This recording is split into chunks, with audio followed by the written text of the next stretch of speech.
Good morning. Happy to have all of those here in the audience and those with us virtually. I'd like to call the meeting of the Board of State and Community Corrections to order. And to those in the room at the board tables, thank you for being here. And I see a number of individuals here with us virtually. And as I take time to tell you where everybody is, let me fill you in on some public locations that we have board members in. Do I see Chief Banning there? There she is. Chief Banning is hosting a meeting at Lassen County Probation Department at 2950 Riverside Drive, Suite 101 in Susanville, California. And thank you, Chief, for hosting the meeting. And we appreciate your difficulty getting here. Has it started snowing crazy there yet? Yep, we gave her the weather excuse today. And I see Norma Kumpion there, who is at the Anti-Recidivism Coalition location at 1320 East 7th Street, Suite 260 in Los Angeles, California. Nice to see you, Norma, and thank you for hosting your meeting virtually and public. And then there are those of us who are here in the room doing our public meeting at 2590 Venture Oaks Way in Sacramento. With all that said, Mr.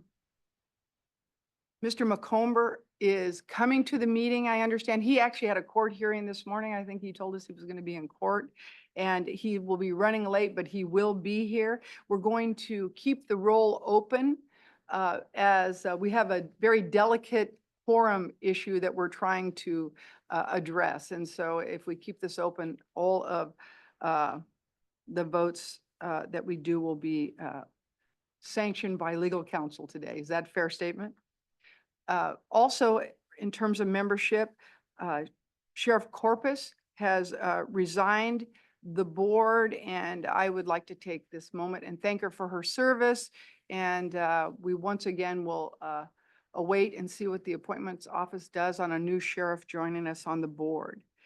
There is a closed session on our agenda today. However, we are not going to have that closed session, and we will adjourn after the final public comment of the meeting. As we approach this new year and the upcoming meetings, because Zoom became the norm and we managed a pandemic as a result of it, I'd like to take a moment and remind board members how very, very important it is that you give us every possible effort to be here in person. Legislation has restrained our ability to allow people complete virtual attendance. Anything you want to say on that, Aaron, before I leave that subject? No, thank you, Madam Chair. Yeah, just exactly that. Understanding weather was a significant issue this week, and appreciate and also understand, there's an upcoming holiday next week, but we really do want to make sure that we have maximum participation in Sacramento. Yes, and I actually see Scott Budnick has joined us. Hi, Scott. How are you? Good to have you. Adam, Morning. we'll do the instructions on public participation at this point. Thank you, Madam Chair. Good morning, everyone. We are meeting both in person and virtually, and we will support public participation during this meeting through the Zoom webinar platform. Board members, for those participating remotely, if you wish to make a comment, please use the raise hand feature on Zoom or physically raise your hand so we could see you. Members in the room, please remember to state your name before making a comment so that those participating remotely may know who is speaking. Regarding voting, all agenda items that require a vote will require a roll call vote at the end of each agenda item. Board members in the room, please remember to turn off your microphones when you are not speaking. And please remember to speak into your microphone so that all on Zoom may hear you. Members of the public, we will give the members of the public the opportunity to comment after the presentation of each agenda item and prior to the board voting on an item. You will have 2 minutes for your comment. After your 2 minutes have ended, I will verbally let you know, and you may watch the screen where we will display the 2-minute timer and those in queue. We encourage anyone wishing to make a public comment to raise their hand at the start of each agenda item. being discussed. Members of the public will not have the ability to unmute yourself during the discussion until the chair opens it up for public comment. You must raise your hand on Zoom or send a request through, again, publiccomment@bscc.ca.gov. There's also, this is also available on our website. If you sent in a request through the public comment email box, I will call on the email address or identifier you provided in your email. If you are calling by phone, dial *9 to raise your hand, dial *6 to unmute yourself. I will call on those who have raised their hands and those who have emailed your request to speak, and I will ask you to unmute yourself. As a reminder, I will notify you when the 2-minute timer sounds and will be visible on the screen. So please try to keep track of your time. When the time is up, you must complete your comment so that we have the opportunity to hear from everyone who wants to make a comment. Also, if your comment aligns with other speakers, please feel free to associate your comment with prior speakers. Thank you for your patience and understanding as we work to ensure all speakers can be heard. Agenda item 5 is the opportunity for any member of the public to make a comment on any agenda items or other comments in general. We will call the members on Zoom first, and then the members in Sacramento, Los Angeles, and Lassen. Public participants in the room, when it is time for public comment, please form a line at the podium. If you wish to, please state your name. For those in Los Angeles and Lassen locations, we will call on the board members at each of the location for a number of public commenters. As always, thank you for your patience. Madam Chair, that concludes my instructions. Thank you, Adam. Will you take the roll, please? Chair Penner. Present? Mr. McCumber will join us later in the meeting. Mr. Johnson. Here. Mr. Haynes. Here. Mr. Taylor. Here. Ms. Branning. Here. Ms. Guard. Here. Mr. Scott. Here. Mr. Budnick. Here. Ms. Zaragoza. Here. Ms. Kumpion. Here. Ms. Lai. Here. Madam Chair, we have a quorum. Thank you, Adam.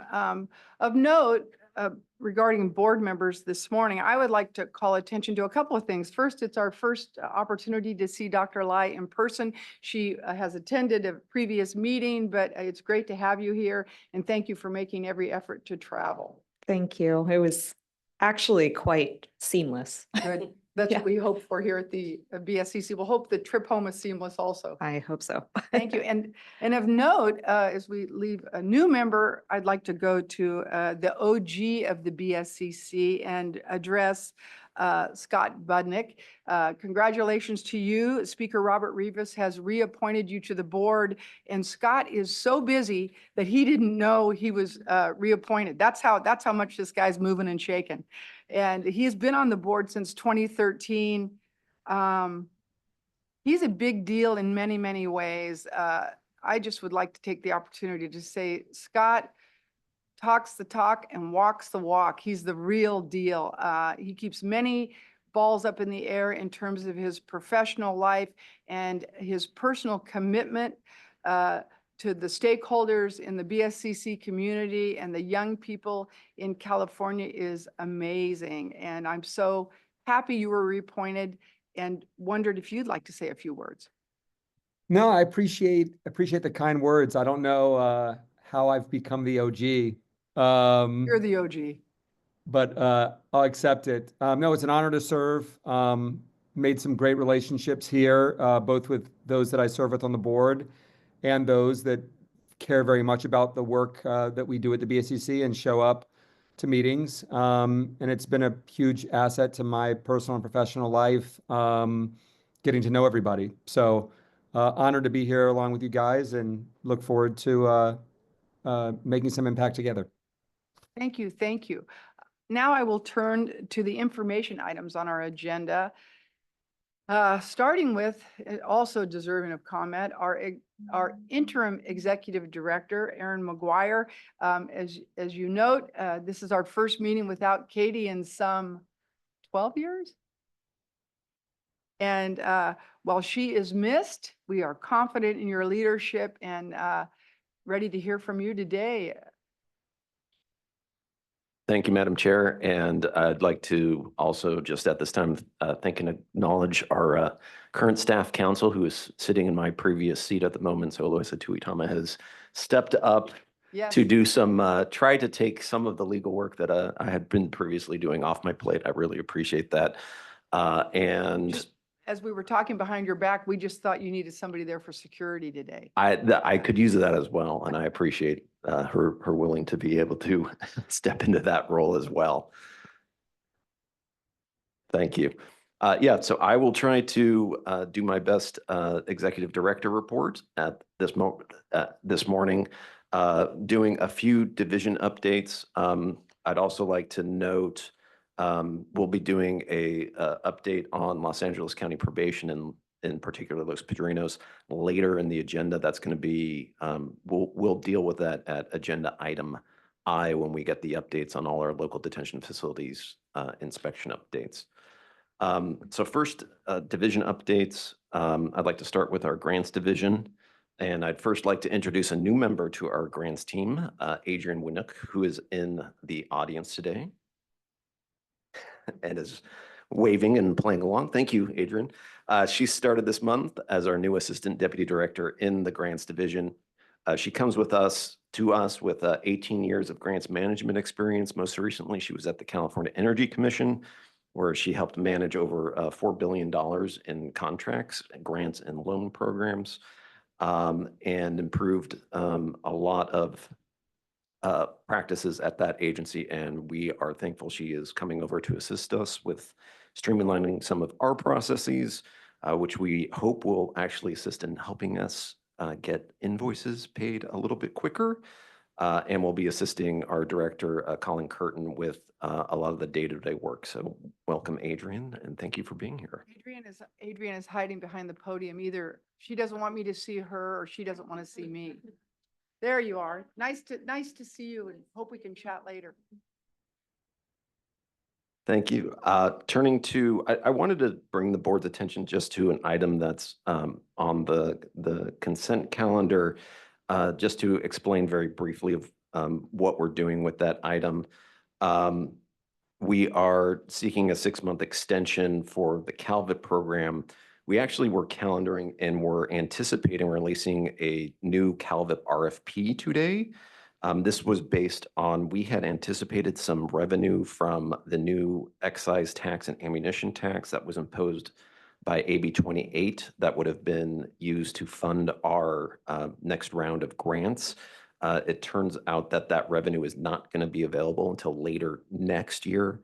And so based on that, we are instead going to be extending our grant cycle out 6 months. That will also give grantees some additional time to spend down those funds.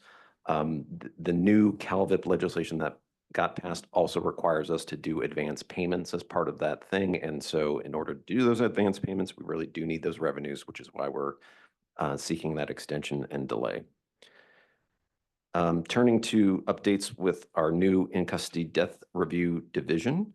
Wanted to provide a few updates. Director Ganter, who, as you know, was appointed on October 2nd, is out of the country at the moment, but I wanted to provide her updates. As the division is being stood up, Allison is going to be focusing on data information gathering. She's doing recruitment right now and beginning to develop her policies. Data in the division, we started collecting the death incident information beginning on July 1st. Brief update. Since July 1st, there have been 48 in custody deaths in local detention facilities that have been reported to the BSCC. The vast majority of those deaths in those facilities are still pending investigation. There's currently been reported 1 homicide, 3 natural deaths, and 4 suicides. And so we'll begin looking at those. The team is also working on dashboards for data that will be eventually shared via the BSCC website. Director Ganter has also been involved with her team. She is communicated with, met with family members of people who have died in custody, advocates and attorneys representing those groups and other community members. She's in the process of scheduling 2 additional community listening sessions. One will be held in San Diego in December, and another in Northern California. Information will be on our website shortly, describing those listening sessions. The team also visited several sheriff's offices in the last month to learn about current in-custody death review processes, and they're doing beginning research on other methods of in-custody death review that other states currently do. In terms of recruitment for the new division, we have hired one staff member, Michael Lee, who is actually a internal person at the BSCC. We try not to call it poaching, but we're very happy that Michael Lee has moved over divisions, and we're excited as we begin to staff up that division. We're in the process of hiring and recruiting for a new attorney position for that division, and our field representatives, who are our inspectors, who will be doing the review of those in-custody deaths. Policy development will be ongoing after we take into all the account of all the information before we begin focusing on the reporting and the recommendations we'll be making to those sheriff's offices regarding those in-custody deaths. As the division continues to develop and build their processes out, we anticipate that the director, Allison, will be presenting reports to the board on a regular basis to offer updates on what information that we have in the current status of in-custody deaths. We anticipate that will be sort of like what we do with our local detention facility updates. With that, concludes my executive director report. Madam Chair, I'll take any questions. Thank you, Aaron. Any questions, comments? We'll finish the other two items on this portion of the agenda and then open it to public comment, if that would be okay. Oh, sorry, There you I go, put my Norma. hand up really late. I'm not used to this virtual stuff. I just wanted to congratulate Michael Lee. I worked with him on a grant earlier, and I'm really happy for him. That's a really great choice, and also super excited about all of the communication with the community and really talking about what's been going on inside the jails with all the deaths. So really appreciate this and really feeling really hopeful. So thank you. Thank you, Norma. And Allison has absolutely hit the ground running and been on the road a great deal, trying to begin her many, many interfaces with stakeholders in this arena. And I really appreciate her. She was feeling guilty about being out of the country during this meeting. And we said, you get to go because, you know, she is our workhorse, and I think we expect great things out of her. Regarding Michael Lee, let me say this. He is also hiding behind the podium where Adrian is. And so I think this is a new trend at the BSCC. Michael? Where is he? No, that's Antonio. Oh, I thought he was hiding. So he just didn't even come at all. I'm not sure which one I'm happier with. Let's go with that. Aaron, which one of you at the table there is going to do the legal update? I think I'm going to put that hat on very briefly, Madam Okay. Chair. Which is, as always, I want to draw the board members' attentions to, we have two grant items in the discussion items, and then on the consent calendar, I would please review those items, see if you might have a conflict. I will flag that for Chief Scott, Mr. Budnick, and Ms. Kumpion, that we should have them recuse from the vote on item D, as well as, and then for Ms. Kumpion, Mr. Budnick, and possibly Ms. Zaragoza, because I know you've moved to nonprofit land, and whether or not your new employer participates in any grants, you may want to recuse on item F as well. And then the other legal update of note, I would just note, for those who hadn't seen, the Attorney General of the state of California is in court actually this morning with respect to a matter dealing with Los Padrinos and their litigation with the County of Los Angeles. They are stipulating to new additional orders for remediation at those facilities. And I just wanted to flag that for the board as we get to the Los Padrinos update later in the agenda. And with that, that's it for my legal Okay, update. and Thank you, then Madam Chair. just restating, there will be no closed session after. And there will be no closed Thank you. session today. Thank you. Legislative update, Adam? Nothing of impact. Please refer to your board items. Thank you. Board comments on any of the items on the information portion of this agenda? Okay, Adam, any members of the public wish to comment on the information section? I do have a few members of the public. They are raising their hands now. While we populate that list, could we get the timer up?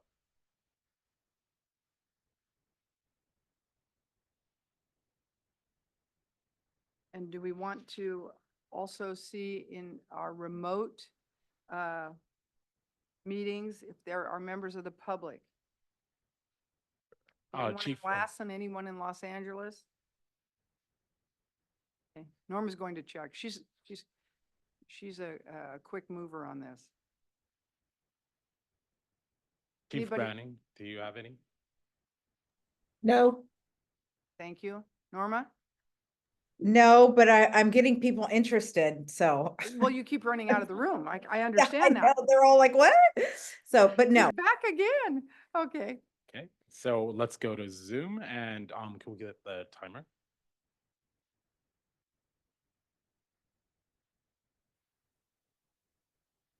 There we go. I'm going to call on Paloma Serna. Paloma, you'll have 2 minutes. Please go ahead. Hello, my name is Paloma Serna. I am the mother of Elisa Serna, who died November 11th, 2019 at the Las Colinas Jail in San Diego County. I am also with the North County Equity and Justice Coalition and the Saving Lives in Custody, California. We need to continue to fight to get justice and hold people accountable. I'm very glad that Allison Gartner and Michael Lee will be taking the lead in these investigation. We really need a lot of information. You know, it is very sad that the families, they need to sue to get, you know, even some type of answer regarding the deaths of our loved ones.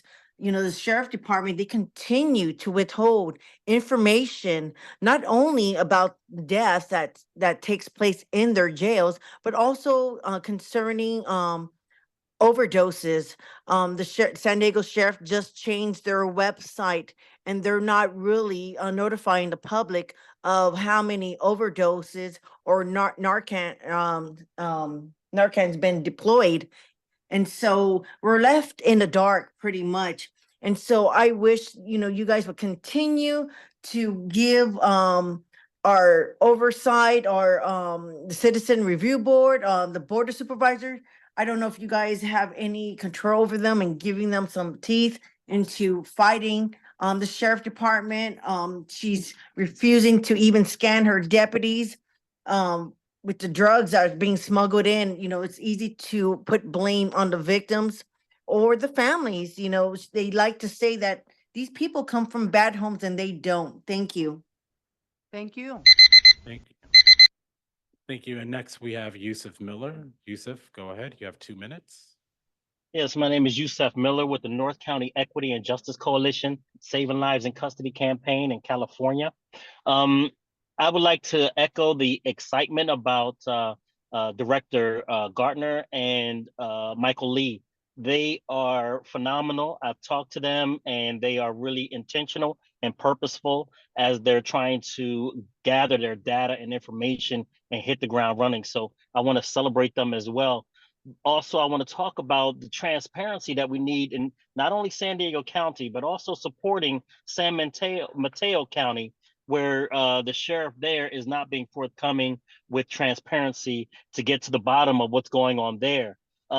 Also in San Diego County, there needs to be another way to make the sheriff's department feel the pressure from in custody deaths. I mean, in San Diego County with the Cerna family, we they received a settlement of $15 million, and the community paid for that, not the sheriff's department. And just recently, last week, we had another family in our team that just won their court case for wrongful death, and for a settlement of $6 million.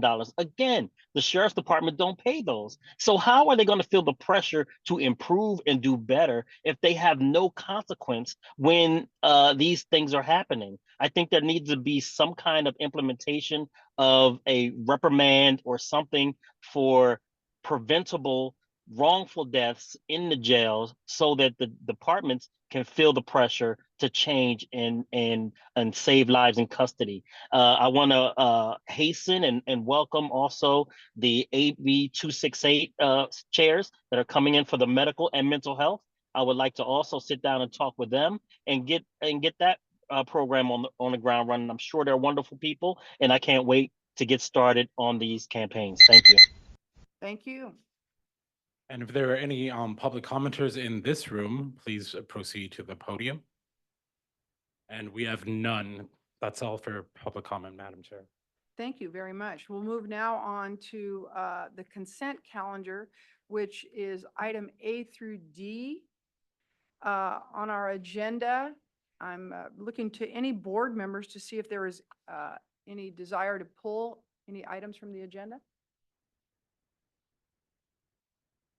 Seeing no hands in the room or virtually. Adam, do we have any members of the public that wish to pull any of the consent items from the agenda? No. Madam Chair.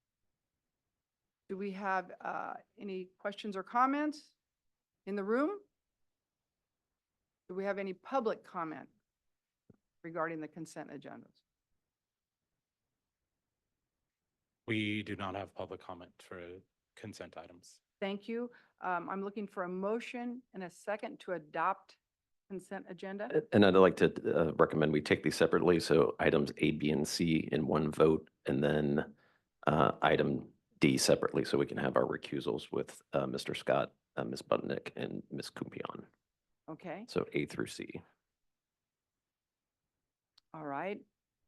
May I have a motion for items A through C, please? Madam Chair, I'll make a motion to approve items A Thank you. We through have a C. motion. I'll second that. We have a second. Adam, please take the roll. Chair Penner, Aye. Mr. Johnson, Aye. Mr. Haynes, Aye. Mr. Taylor, Aye. Ms. Branning, Aye. Ms. Guard, Aye. Mr. Scott,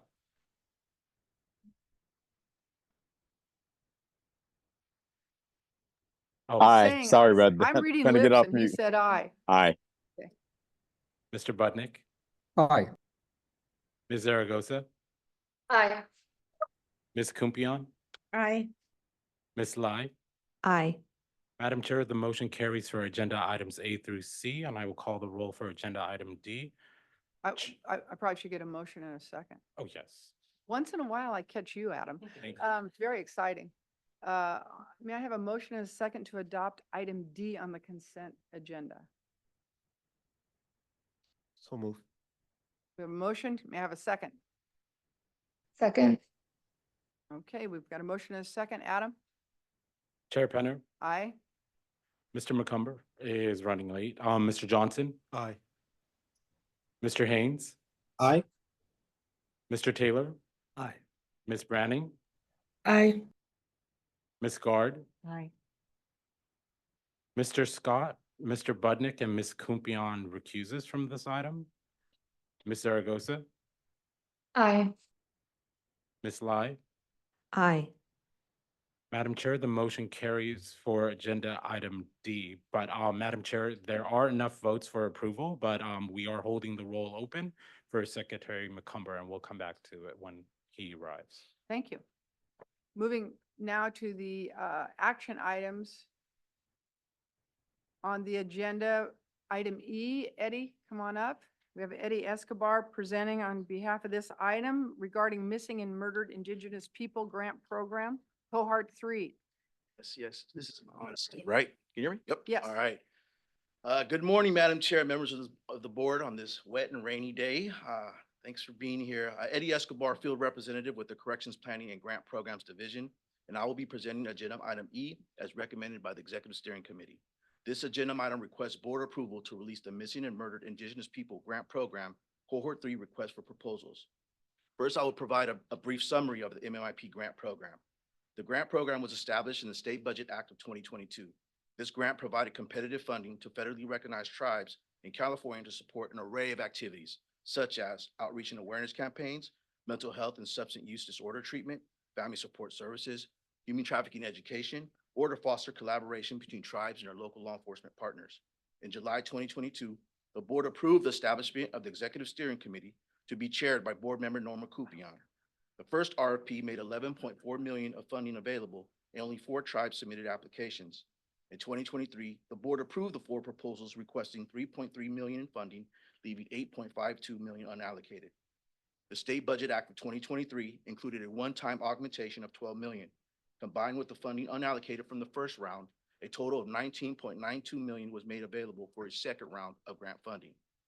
In an effort to expand outreach for the second cohort, BSCC representatives participated in several tribal events, not only to increase awareness for the MMIP grant, but also to receive input from the tribal community for the ESC to consider in the Cohort 2 RFP. In October 2023, the ESC reconvened and agreed to several non-substantive revisions to the Cohort 2 RFP. Some of these changes included additional language to highlight the flexibility in the types of activity grant funds can be used for, encourage collaboration among 2 or more tribes, and to encourage partnerships between tribes and their local law enforcement partners. In November 2023, the board approved release of the Cohort 2 RFP. The response from the tribal community was notable from the previous RFP. BSCC received 20 proposals requesting over $21 million. After further review, 18 of the 20 tribes met submission criteria, and this past July, the board approved the 18 proposals for $19.92 million in funding. Again, this past summer, the 2024 state budget again included a one-time augmentation to the MMIP grant program, which made almost $13 million available for a third round of grant funding. Upon board approval, the BSCC will re-release the Cohort 3 RFP with non-substantive revisions as a Cohort 2 RFP with a submission date of April 18th, 2025. Again, BSCC staff will conduct extensive outreach to the tribal community, including holding 2 informational sessions early next year. In conclusion, on behalf of the Missing and Murdered Indigenous People Grant ESC, staff recommends that the board release the Missing and Murdered Indigenous People Grant Program Cohort 3 RFP with approximately $12.93 million in available funding. I would like to thank board member Norma Kupion for serving as chair of the ESC and all the other ESC members for their commitment to the success of this program. I also would like to recognize this being National Native American Heritage Month as we honor the history, heritage, and culture of Native Americans. Madam Chair, this concludes staff's presentation. I'm happy to take any questions. Thank you, Eddie, and thank you for acknowledging the month we celebrate and are able to give out this grant. And I appreciate everybody's efforts for the kind of traction we have gotten on reaching that community and getting more individuals and tribes to apply for the money. That's really a good news story. And also to Norma, who, as always, does a lot of heavy lifting for us. I appreciate what you've done, Norma, very much. Any other questions or comments from the board? Seeing none. Adam, do we have any public comment on this item? First, I'll call on the remote locations. Chief Branning, do we have any members of the public at your location? No. Okay. And Ms. Kumpion? Ms. No. Kumpion, do you have it? Nope. Okay. So I'll call on Zoom, and I have one member of the public. So let's get the timer up, please.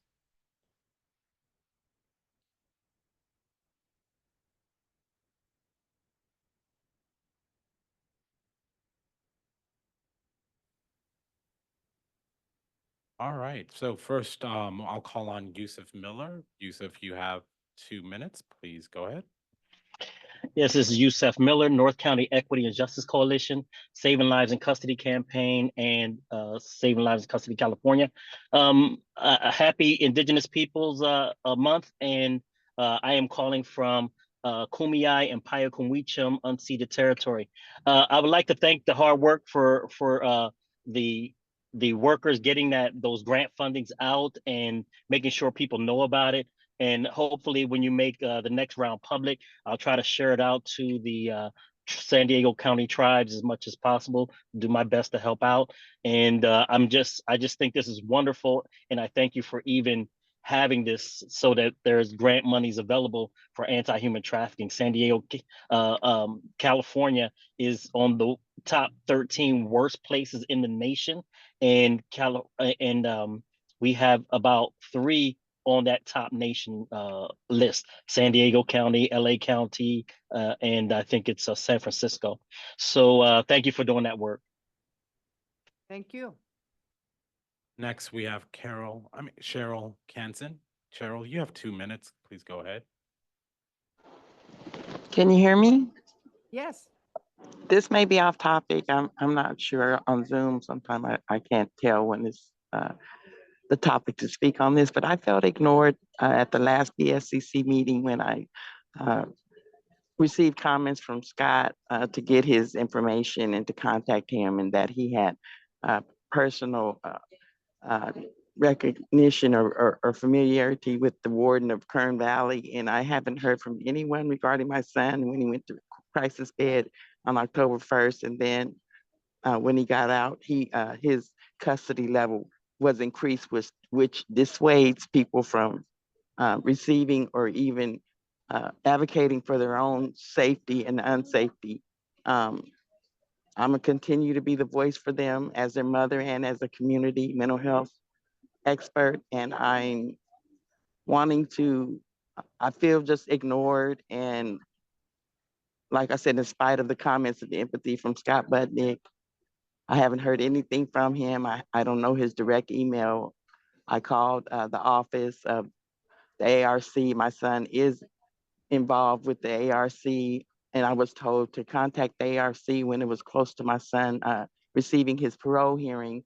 And it is close, but now he's taken backwards and his custody level increased because he was in crisis bed, which criminalizes mental illness and special needs people, which is why they don't belong in jails and prisons. And can that be rectified, or can I be heard, or can someone contact me so that I can assure my son that he's cared about and that his mental special needs are, he can continue to feel unsafe and let someone know and advocate for his mental health needs.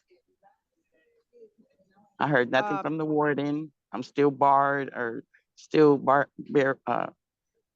cannot contact the warden. Can I respond? Yes, Scott, thank you. Great. Ms. Canson, as soon as I got your email from the BSCC staff, I sent it right to the warden, who did respond to me that he was going to get into it right away. I have your email address. I'm going to send you an email right now with my personal contact information. And you'll have that within the next 30 seconds. Thank you so much. Scott. Yeah. Thank you for doing that. And appreciate your remarks, and I'm glad we're able to continue to follow up. Any other? In the room, Comments? does anyone have a public comment? And we do not, so that ends public comment for agenda Thank you item. very much. Back to the board. Any Oh. follow-up?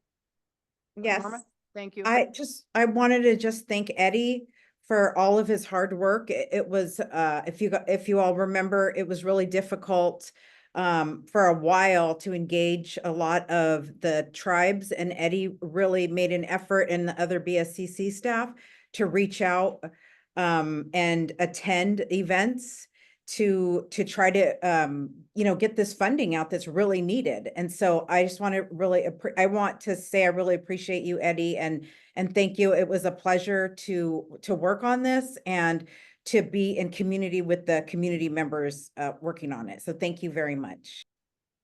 Thank you. Okay, Adam, I apologize. We need a motion and a second, please, to adopt the. Madam Chair, Chief Haynes has his hand up. Well, sorry, Chief Haynes, I apologize. No. Thank you so much, Chair Pinner. I just wanted to just give Eddie a shout out, and to Norma and to all the ESC who for doing the work on this. But I did have just one specific question for Eddie, just asking how long what's the grant period for these grants that are being approved today? Is it 3 years, 4 years? This is going to be 3 years. 3 years. Okay. Yeah. Okay. Helpful. I just wanted to know how much time the tribes had to to work on encumbering the fund. So thank you so much. Thank you. Seeing no hands. Oh, Dr. Lai, you're too close to me. I cannot see your hand. Thank you. Thank you. I'm very new to this, so I apologize for not knowing the answers. But I just had a quick question too, following up on the timeline of these grants. So this is a 3-year grant, and then there's going to be, I see a data evaluation, an audit period after that. Yes. And then will we get some sort of report or maybe stories from how programs have benefited from the money, and how does that work? Yes, a report will be due back to the legislature, but also in their final LER, which is the local evaluation, you'll see some of that. I know with tribal youth diversion, some of them did digital storytelling in their report. Great. So that was pretty cool to see that. But yes, there will be some follow-up, some reporting, that way you can see what's out there, what they've done with them. And Dr. Lai, you're on the right track. That's often a concern of board members is we've given out this money, can we see the follow-up? And so we generally try to include on grant awards a perspective of what they're going to do and how they're going to do it. And then as we can, we try to bring back some success stories from those grants. So great question. Thank you. Now I would like a motion and a second to adopt the recommendation as stated by staff. I make a motion to adopt. Thank you. I'll second. Thank you. We have a motion and a second. Second, Adam, please. Chair Penner, Aye. Mr. Johnson, Aye. Mr. Haynes, Aye. Mr. Taylor, Aye. Ms. Branning, Aye. Ms. Guard, Aye. Mr. Scott, Aye. Mr. Budnick, Aye. Ms. Zaragoza, Aye. Ms. Kumpion, Aye. Ms. Lai. Aye. Madam Chair, we have enough votes for approval, but we'll be holding the roll open until Mr. McCumber arrives. Thank you. All right, thank you. Thank you, Eddie. Moving now on to item F, the Adult Reentry Grant, or as we call it, ARG Cohort 4. And we have a team delivery today. This is the grant division's tag team that is before us. We're going to have remarks from Katie Thompson and Lonnie Jones, and it's good to have both of you up here today to present. And before we begin this item, Madam Chair, to look to ask Ms. Kumpion and Mr. Budnick to recuse. And then again, I'm not sure if Ms. Zaragoza would want to recuse on this item or not. We'll err on the side of caution and recuse as well. Thank you.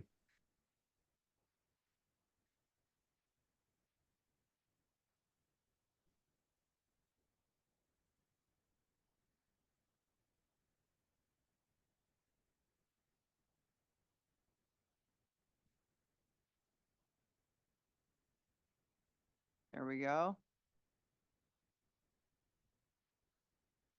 Hello, Good morning. Can you hear me? I can hear you. Good morning, Chair Penner and members of the board. My name is Lonnie Jones. I am a field representative assigned to the Corrections Planning and Grants Division with the BSCC. This morning, Katie Thompson and I are requesting approval for the release of the Adult Reentry Grant, RFP, as recommended by the Executive Steering Committee.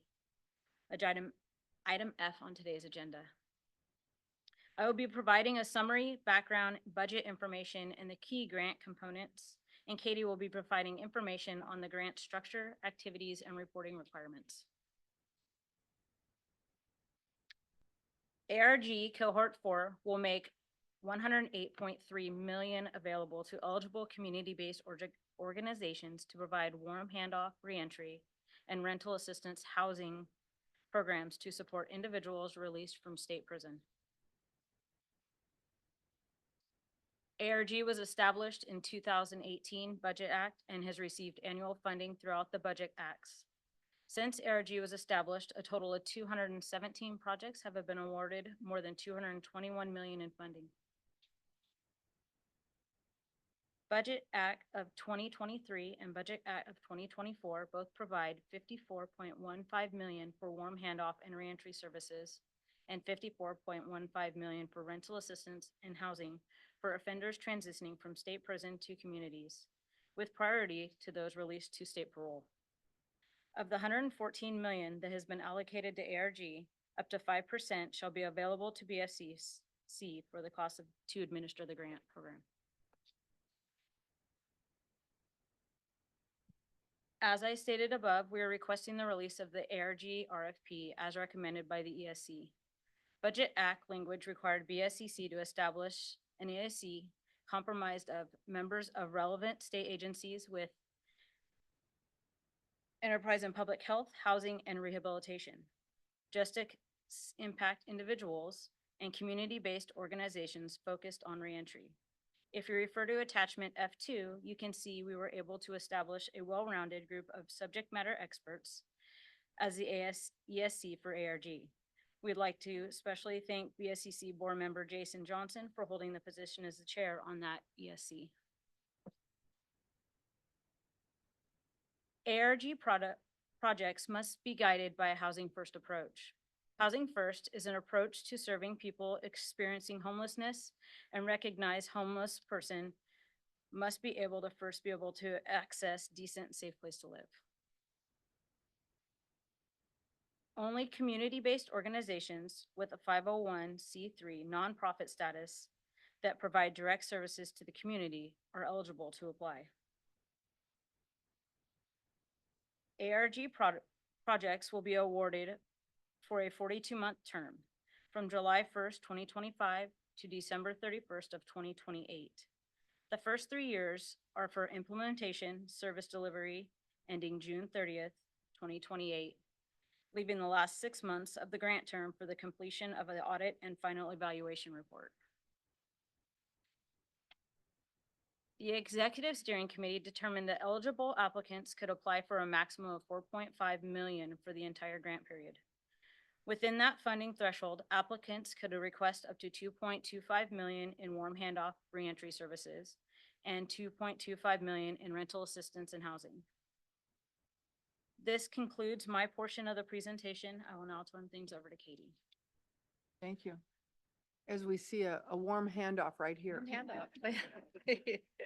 Thank you, Lonnie. Again, good morning, Madam Chair and members of the board. My name is Katie Thompson, and I will continue the presentation of the ARG Cohort 4 RFP release.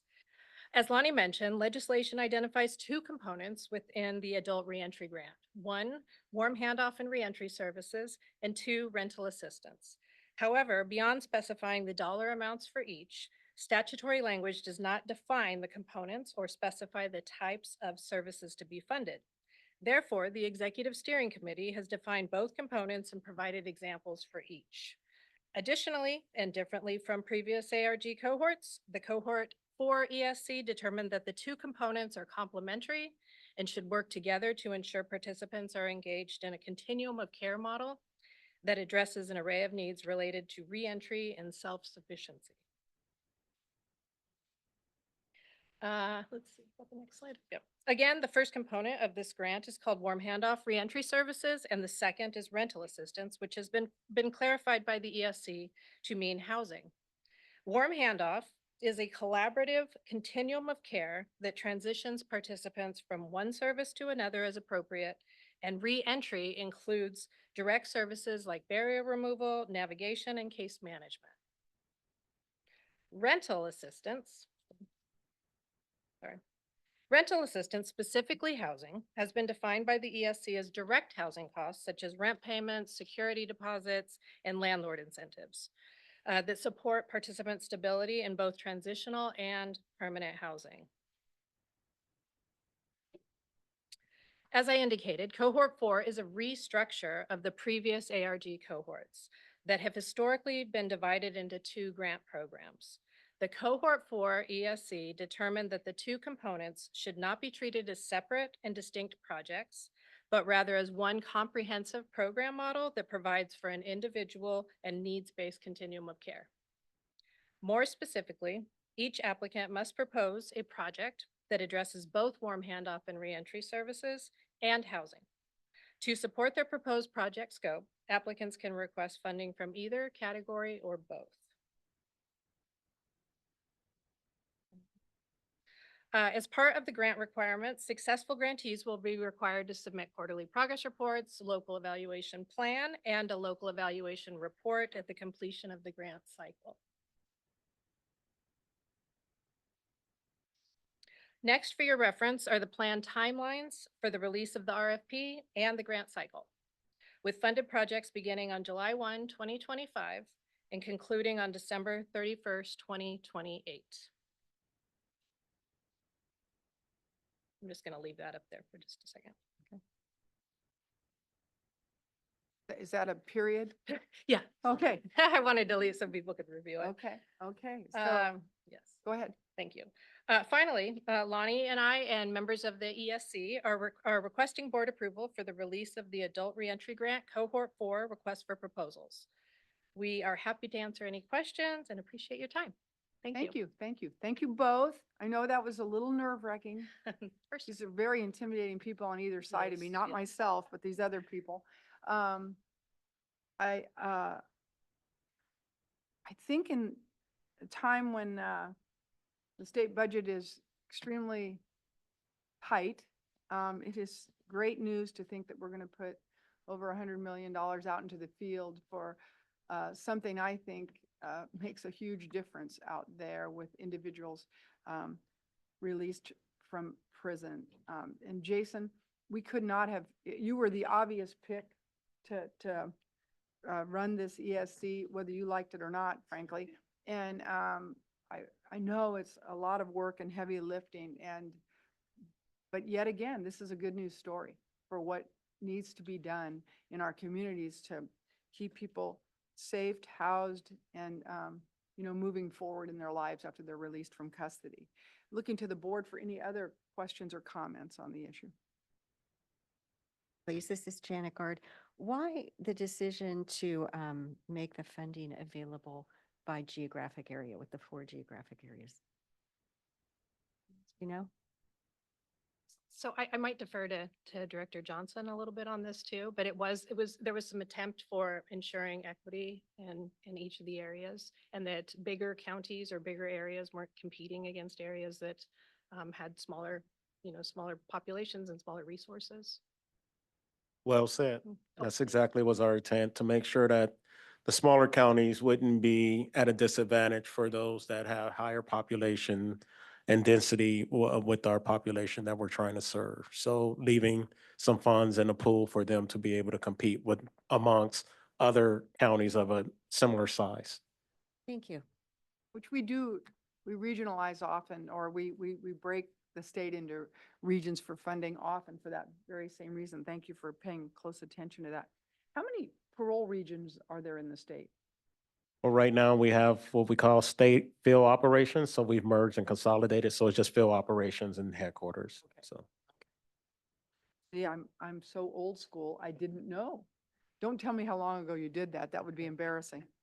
Okay. Any other members of the board? Yes, I would just like to say first, I would like to really thank Colleen Curtin and the team, the BSCC team did an exceptional job during our meetings. And just probably the best executive ESC I've ever been on.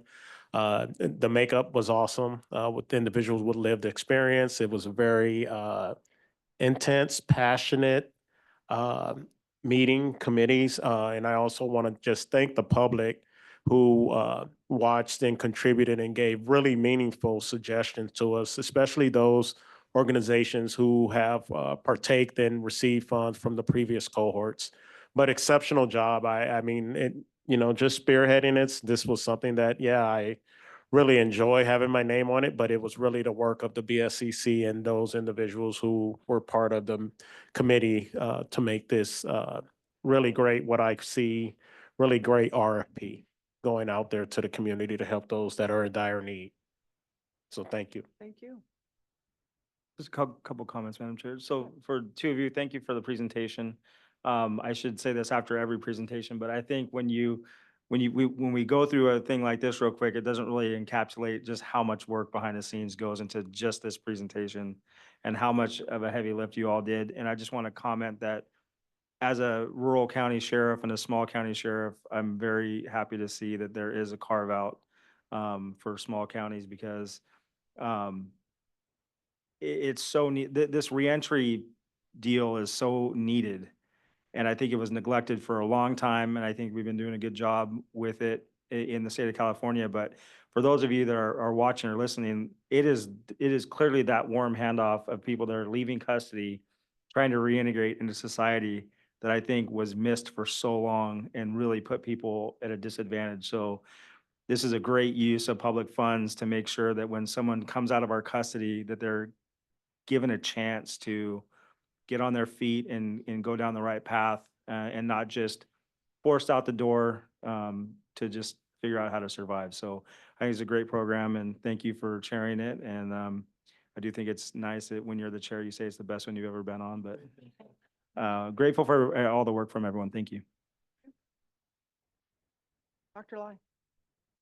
Just a quick comment. I noticed that in the warm handoff reentry services are included not only behavioral health services, but also employment and vocational services. I know there's a emphasis on housing, which is really important, but I do hope that some of these agencies really make use of the other services that are included in this. I think this is great. Thank you. Okay, Adam. Well, Chief Haynes has a white background, so I can never see his hand raised. So I'm going with Chief Scott first because his shows up. Perk. Thank you, Chair Penner. My question has to do with the warm handoff as well. In terms of the collaborative services, what let me see how I'm trying to phrase this correctly. In the selection of the nonprofits that will be, or the 501c3s that will be have an opportunity to compete for this, is there anything in the grant that forces that collaboration?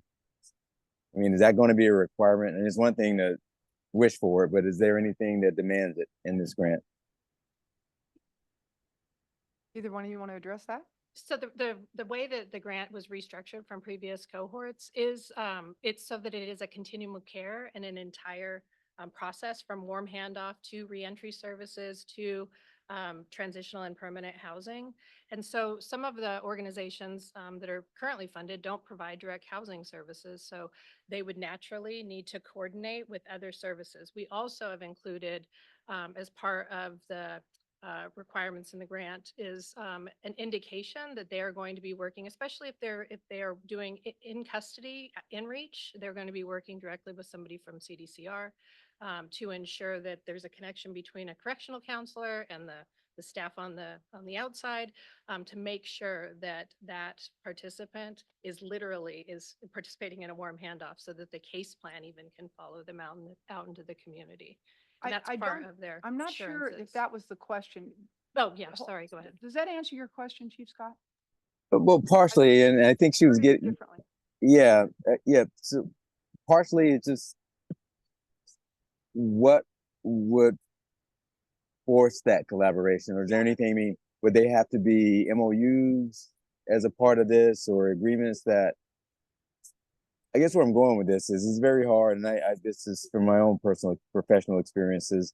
Sometimes when there's collaboration required to be successful, but there's no mandate of how that collaboration occurs, it just becomes really an ask rather than a demand. So I guess my question is there anything in this grant that forces that issue? Yeah, I think you're asking if there oversight to ensure that the collaboration is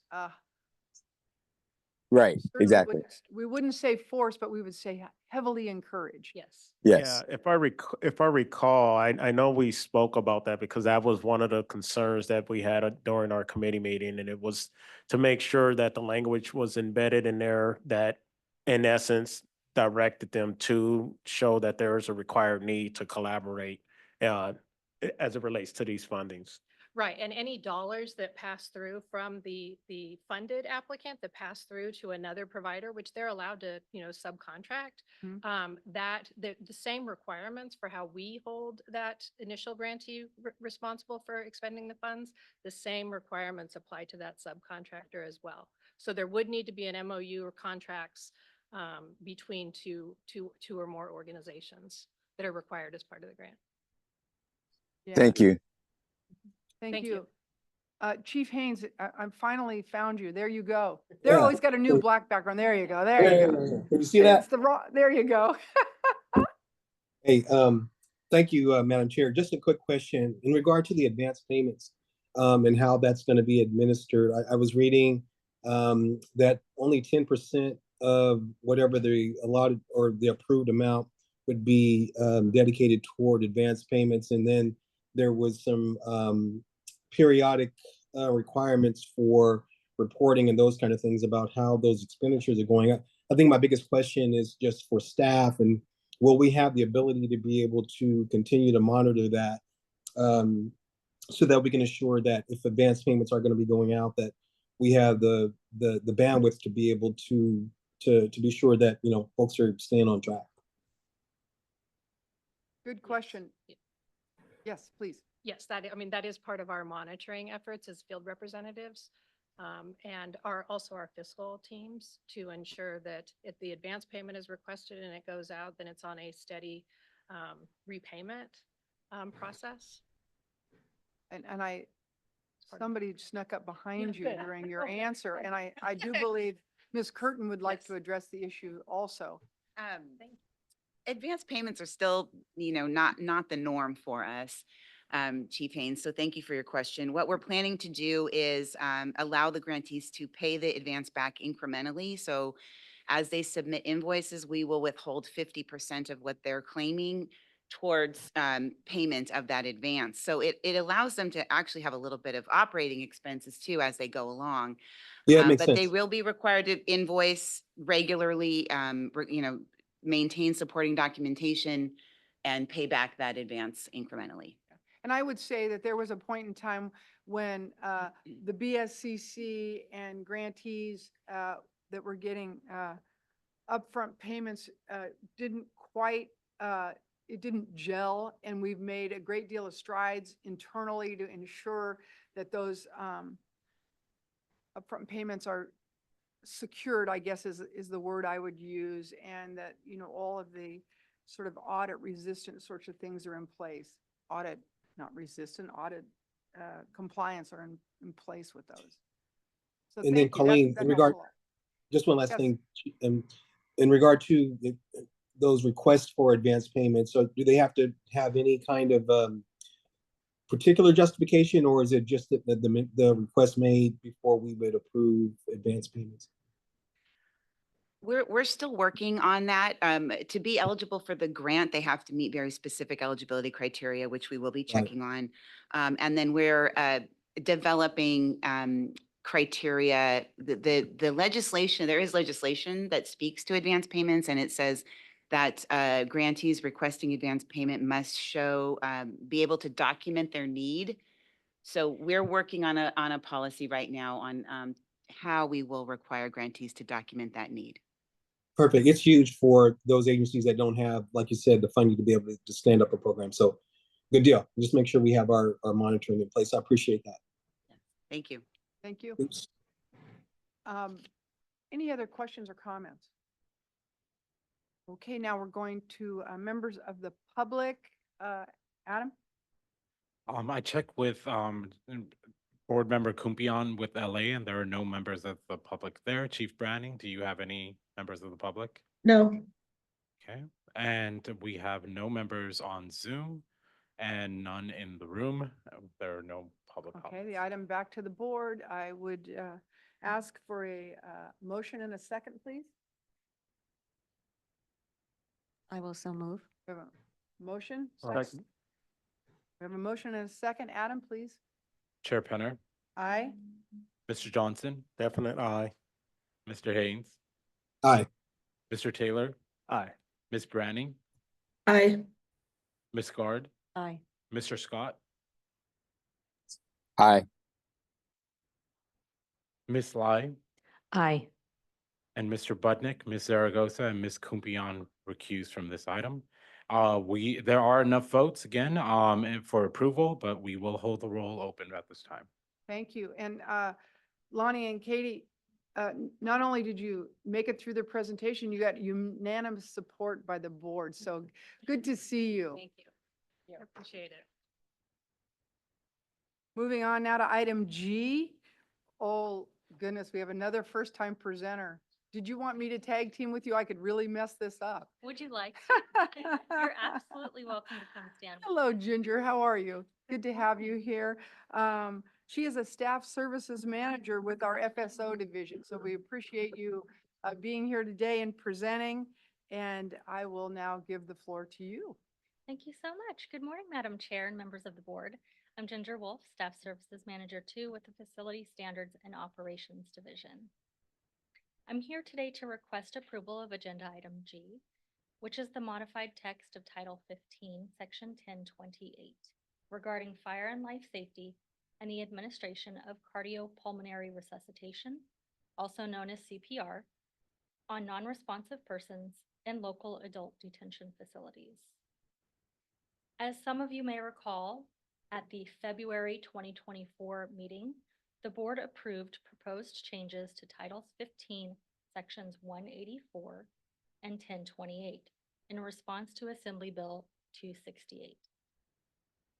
Following the board's approval, BSCC staff conducted the required rulemaking activities, including a 45-day public comment period and submission of final rulemaking documents to the Office of Administrative Law for review and approval. The changes to Section 184 regarding annual required training were approved and become effective on January 1st, 2025.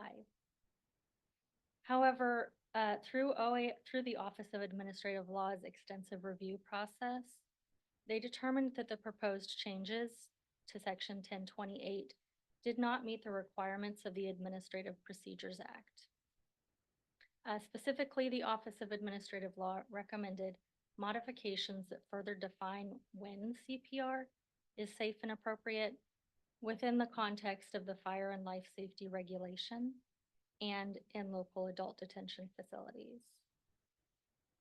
So the modifications before you today in attachment G1 were drafted in collaboration with the Office of Administrative Law to ensure that the regulation meets the required standards for the BSCC to implement, interpret, and specify the enabling statute of Penal Code Section 6048. A 15-day public comment period was held between October 28th and November 12th, from which no comments or alternatives were received or proposed. So to summarize, we are asking that the board approve the modified text of the proposed regulation and direct staff to submit the final rulemaking package to the Office of Administrative Law, including the modified text of the proposed regulation, the final text, the final statement of reasons, and any other rulemaking documents required by the Administrative Procedures Act. And with that, I'm happy to take any questions you may have. Thank you.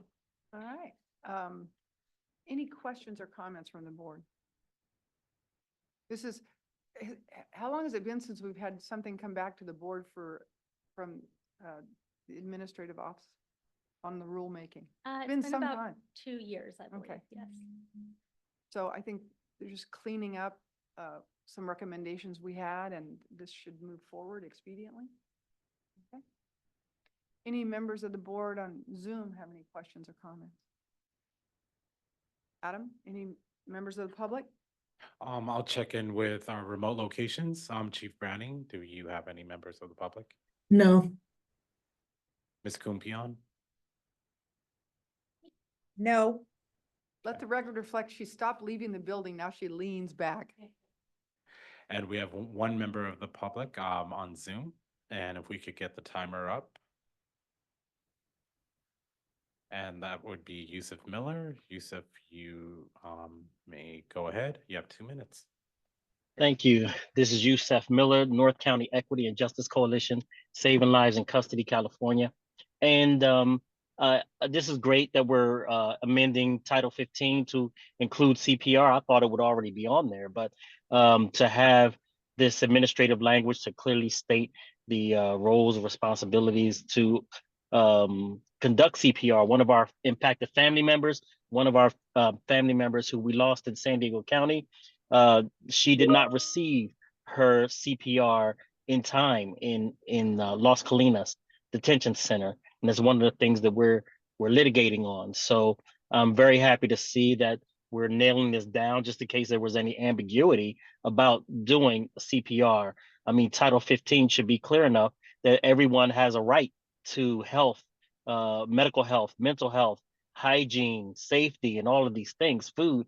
But it escaped me why they would delay CPR on this woman until she was brain dead and unrecoverable. Thank you. Thank you. And that's it for public comment. Thank you. Back to the board. Looking for a motion and a second, please. Thank you. Thank you. Sorry, can I Yes. ask a question? Oh, absolutely. Really quickly. So I'm glad that I'm glad that CPR is included in this text. And just a quick question about AED devices. Is that a different regulation, or is?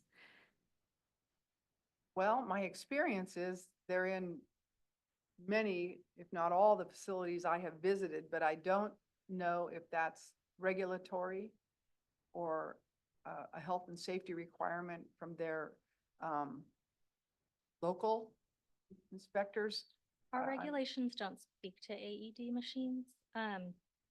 And these regulations proposed today are specifically in response to Assembly Bill 268, which did not include AED.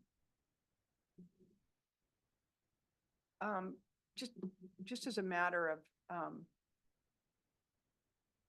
historical purview, there is CPR often conducted in facilities, and I think this just solidified that in terms of a regulation versus what we knew to be a very common practice. So I would clarify that, and I'm not certain about these devices, but you ask a good question. As Ginger noted, this is super specific to our last group of regulations we sent for approval. But your question deserves an answer. So I think we can direct staff to do that. Okay, thank you. All right. We have a motion and a second. Adam? Chair Penner, Aye. Mr. Johnson, Aye. Mr. Haynes, Aye. Mr. Taylor, Aye. Ms. Branning, Aye. Ms. Guard, Aye. Mr. Scott, Aye. Mr. Budnick, Aye. Ms. Zaragoza, Aye. Ms. Kumpion, Aye. Ms. Lai. Aye. Madam Chair, we have enough votes for an approval, but we will hold the roll open. Thank you. And thank you, Ginger. You did not behave like a first timer. Thank you very So much. appreciate your efforts. Moving on now to item H, Standard and Training for Corrections, Compliance Report and Annual Update. How are you, Casey? Wonderful. Good Thank to you. have you. Yeah.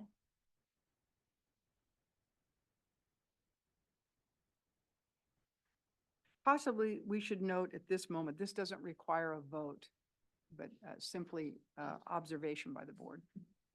All right. Good morning, Madam Chair and members of the board. I'm Casey Wormuth, the Deputy Director for the Standards and Training for Corrections Division, or STC. Agenda item H provides STC's annual report and is an information-only item. I'll begin today with the participants of the STC program. The STC program is responsible for developing selection and training standards for local corrections and probation personnel. Sheriff's offices, police departments, and probation departments voluntarily participate in the STC program and are provided with subvention funding to assist with meeting the program requirements. In fiscal year 2023 through 2024, 151 agencies participated in the STC program. Combined, these agencies employed over 30,000 local corrections staff. There are also 304 private providers who deliver STC certified training to agency staff. Moving on to our compliance monitoring process. All agencies that participate in the STC program must meet STC training standards. These standards require that employees in an assignment for 1 year or more complete annual training. Annual training requires completing a defined minimum number of training hours each year, which ranges from 24 to 40 total hours, depending on the job classification. Employees within their first year of a new assignment complete core training. Core training consists of a prescribed course of training, which can range between 2 weeks and 4 weeks in duration, depending on the job classification. The standards also require STC to complete an annual compliance review of each agency. The purpose of the compliance review is to check for compliance with the training standards. It is not feasible to review the training records of over 30,000 corrections staff. So our review includes a representative and random sample of training files for each agency. We also require agencies to do a self-audit and add any issues identified to our sample. We review all the training files in the sample to determine whether required training was completed, and the findings are used to determine agency compliance. STC has a 100% compliance requirement. This means to be found in compliance, all of an agency's employees must have completed the required STC training or met one of STC's criteria for mitigating circumstances. Mitigating, in other words, are the circumstances that would allow a specific employee to meet compliance without meeting the 100% standard. These circumstances include an employee's significant unanticipated leave at the end of the fiscal year, an employee was absent from work for 6 or more months within the training year, a personnel problem involving an employee, but the agency took positive steps to correct the problem, an innocent error such as record keeping, or the number of staff or number of hours lacking for full compliance is insignificant compared to the agency's total training obligation. If an agency fails to train all of its employees and does not meet the STC's criteria for mitigating circumstances, the agency is found out of compliance. For the last fiscal year, 143 agencies were found to be in compliance and 8 agencies were found to be out of compliance. Attachment H3 identifies the individual agencies. As a reminder, there were over 30,000 personnel who participated in the STC program last year, and just 15 staff did not receive the required core training, and 5 staff did not receive all of their required annual training. As such, the number of staff not meeting the full STC training requirement represents less than 0.1% of the total local corrections personnel statewide. Agencies that are found out of compliance are required to submit a corrective action plan, and STC staff conduct quarterly reviews to monitor their progress towards that plan. In addition to STC monitoring for compliance, we have several other activities.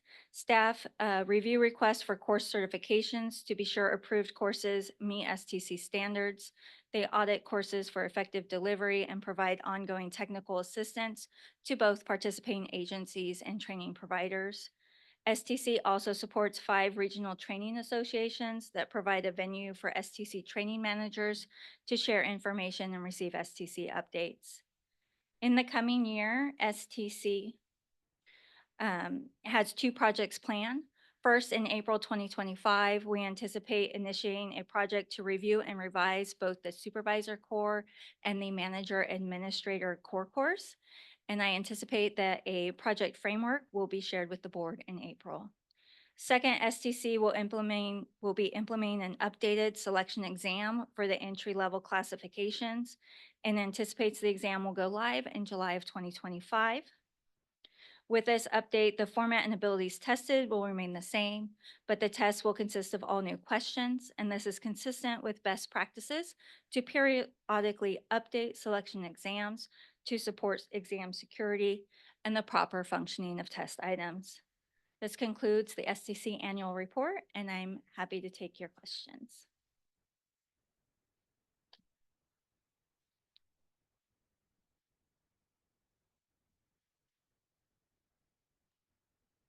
We can't hear anything.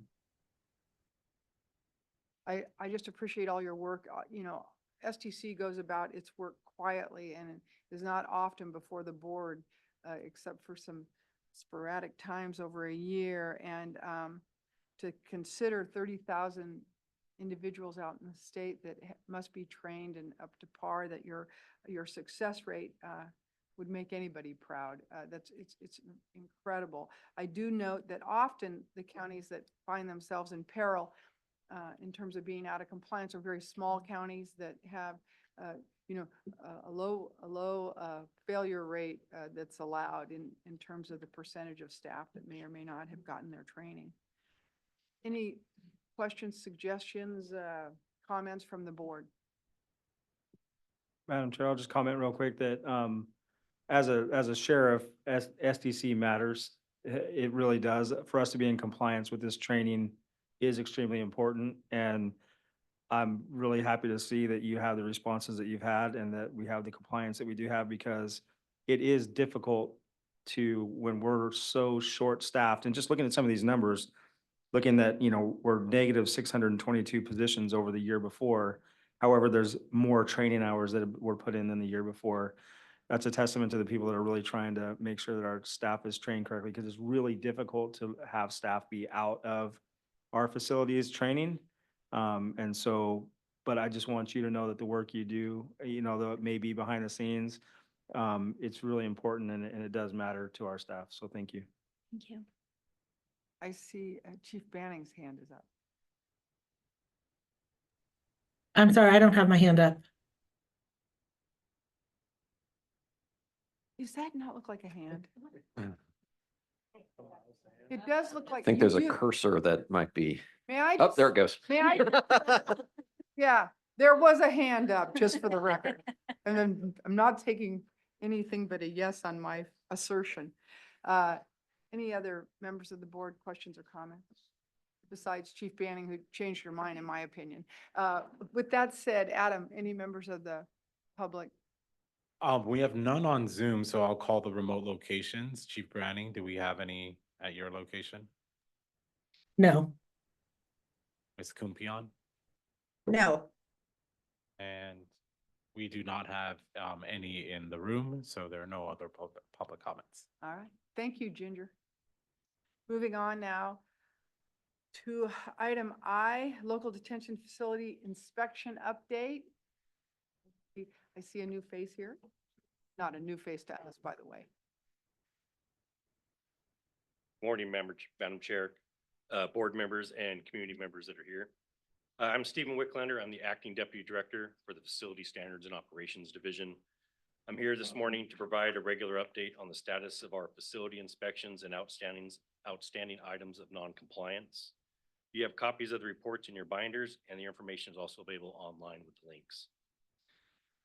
The FSO is approaching the end of the 23-24 comprehensive and targeted inspection cycle, with the anticipation completion date no later than the end of December of 2024. I'll begin with an update on the adult facility inspections. We do have several outstanding items of non-compliance for which corrective action plans are closely anticipated of being turned in. That said, none of those items raised to the level requesting the sheriff to appear to the board at this time.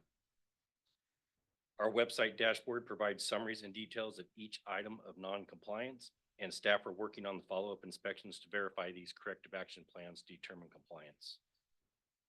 Moving on to our juvenile inspections. In your materials, we have provided tables that outline where each facility is in the corrective action plan process.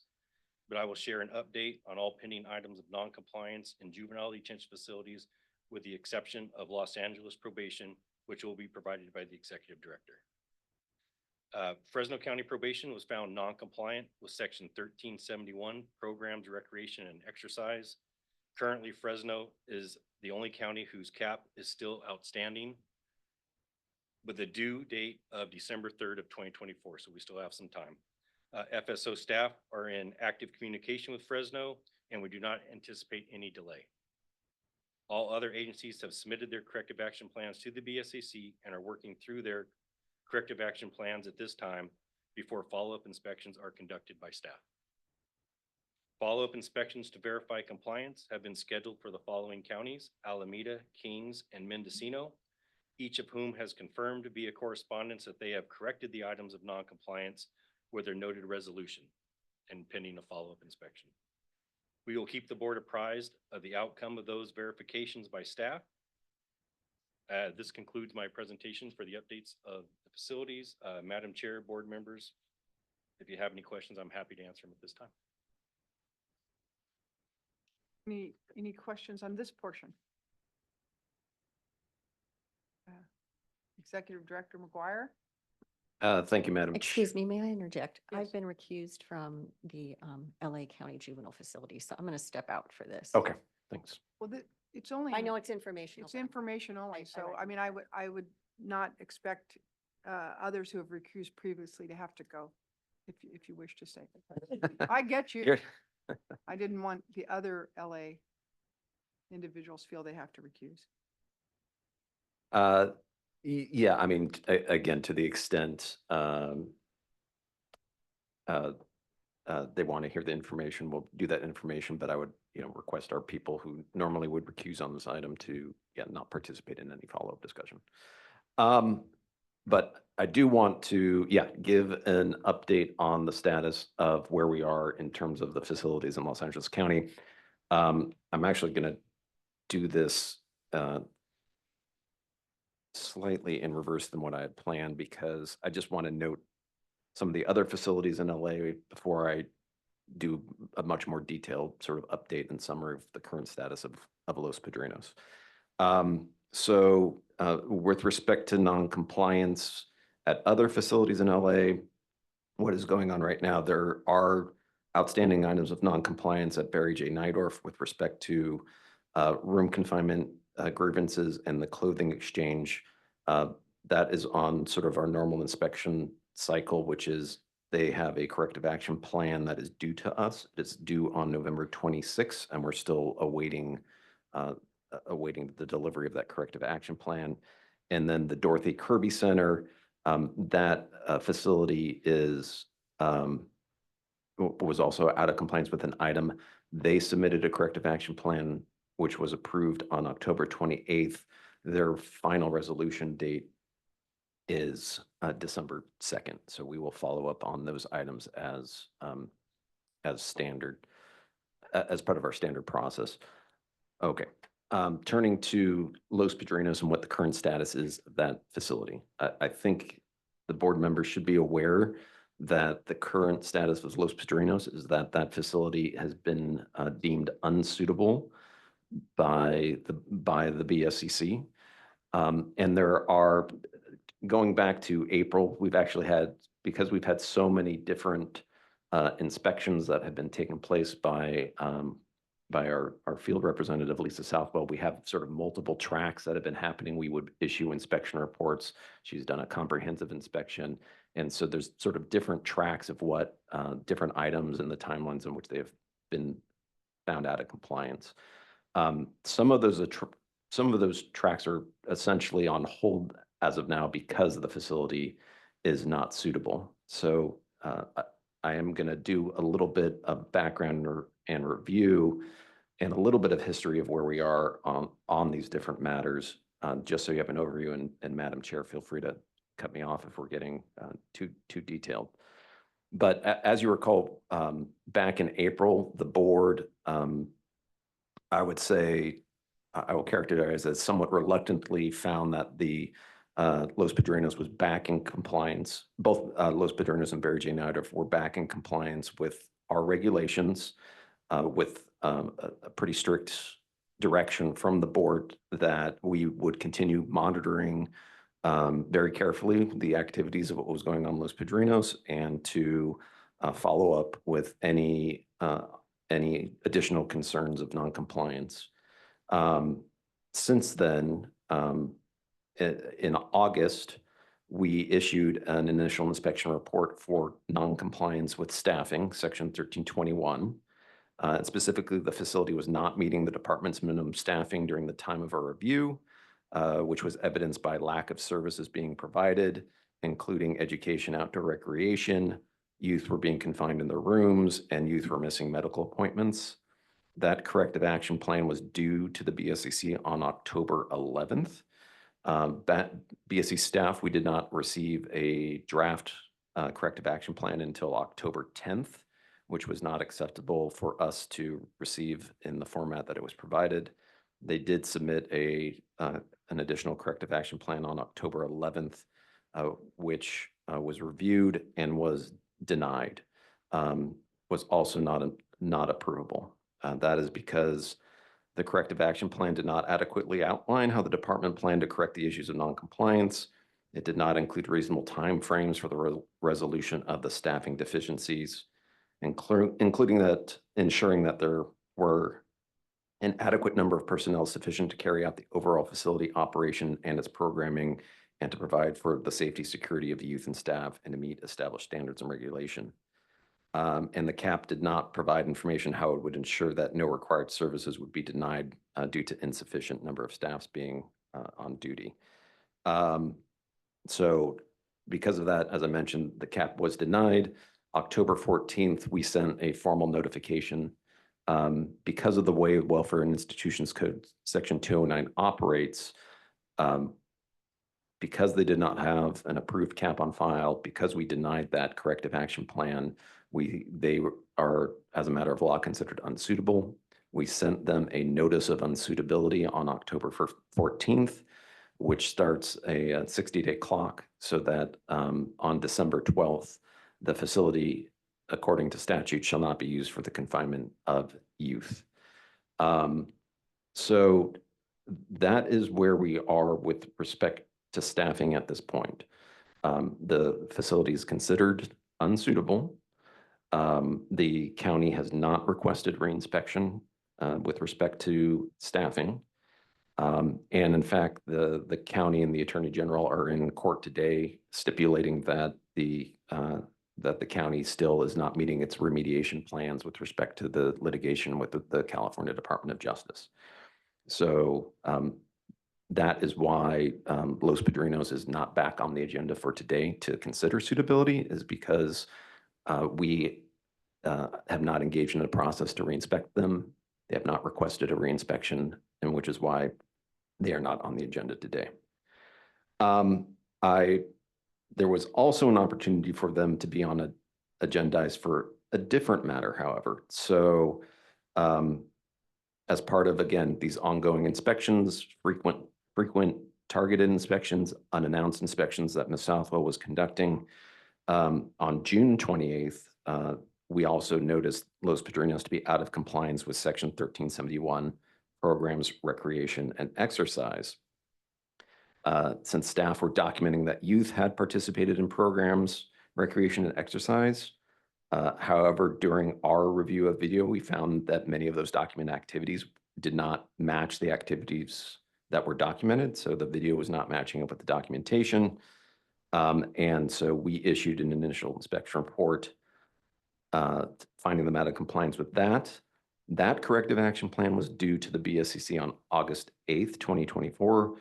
We had received that corrective action plan. We approved that corrective action plan on August 8th. And the corrective action plan required that the county be back in compliance with programs and recreation and exercise by October 15th. On October 31st, again, Field Representative Lisa Southwell conducted up a follow-up visit. I should note that on October 15th, the county notified us and told us that they had resolved the items of noncompliance. However, when Ms. Southwell went down there on October 31st to verify compliance, we could not verify compliance with Section 1371. The facility schedules continue to not be supported by the documentation on the activity logs, and the review of video continued to highlight discrepancies between the activities documented and those that were actually occurring. I would also note that they had listed a bunch of intermediate steps of the actions that they were going to take to implement their corrective action plan. And they did not implement the corrective action plan steps that they said that they were going to take. So they didn't implement their corrective action plan, and they were in fact, out of compliance still with 1371. Perhaps if the county had actually followed up on their corrective action plan, they might have achieved compliance, but they did not do so. So based on that follow-up, we issued another letter to the department indicating that they had failed to implement their corrective action plan on, this was a letter sent on November 8th. Now, normally what would occur is that we would be doing a determination of suitability because of their failure to implement their corrective action plan. However, because they are already unsuitable, we've decided to indicate that we would not do a determination of suitability today because they're already unsuitable. There's no further action the board can take in terms of a further finding of unsuitability. So if and when the county comes back into compliance with staffing, we would then also still consider the programs and recreation at that same agendized board meeting. And I want to emphasize that in order for Los Angeles to come back into compliance and to be found suitable, that we would require, the board would have to reconvene. We would have to agendize that item before that would take place. Staff is not going to determine suitability. The board will determine suitability if and when the county ever indicates that they have remediated their items. And finally, as Mr. Wicklander noted, we are coming to the close of our inspection cycle. And because of that, we also conducted a comprehensive inspection of Los Padrinos between October 12th and October 28th. So in addition to all of the items that I just talked about, we found additional items of noncompliance with respect to Los Padrinos, including being out of compliance with their institutional assessment and plan, use of force, use of restraint devices, their grievance procedures, visiting, their discipline processes, and their issuing of clothing at the facility. We have requested that, and again, even though they are unsuitable, we have still requested that they go through the CAP process. Because while youth are still in the facility, we want to see corrective action. That corrective action plan would be due December 22nd. That might be moot if youth are moved out of that facility before then, but until that occurs, we are still requesting corrective action from the county. So with that, Madam Chair, that is my update on Los Angeles County. Okay, thank you. Thank you, Aaron. There's a lot of moving parts. Does any of the board members in the room or virtually have questions regarding McGuire's presentation? Annalise, I believe Aaron does not wish a previous recusal to comment on this item. Well, Madam Chair, I would say Is her recusal removed? I believe her recusal is removed. She's Oh, no okay. longer employee Well, of the County of forgive Los me. Angeles. Forgive me. Thank you. There's layers upon layers of non-compliance at this point, and my understanding is that there's really no action indicating a good faith effort to come into compliance by LA County probation. On the ground, it appears as if there is no effort at this time to make any sort of plan to relocate the young people detained in Los Padrinos. So my question is procedurally, what happens on December 12th when we learn that every young person that is currently incarcerated at Los Padrinos remains there? Do we hold an emergency meeting on that date and ask the chief to join us and provide us an explanation? What authority do we have to take action on that date and beyond?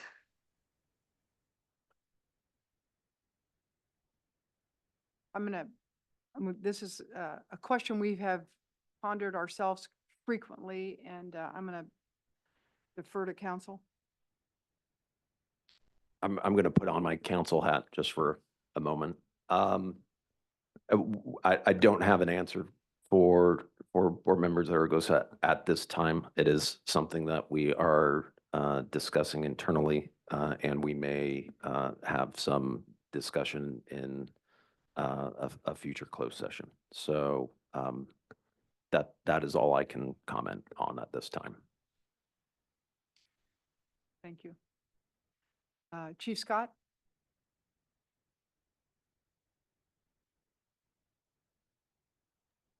I believe board member Zaragoza asked part of my question, but the second part is, at what point will it be mandated that those kids are removed from that facility if it's in non-compliance and there's no movement toward compliance? I mean, is there a date that happens? I don't know if that can be answered at this point.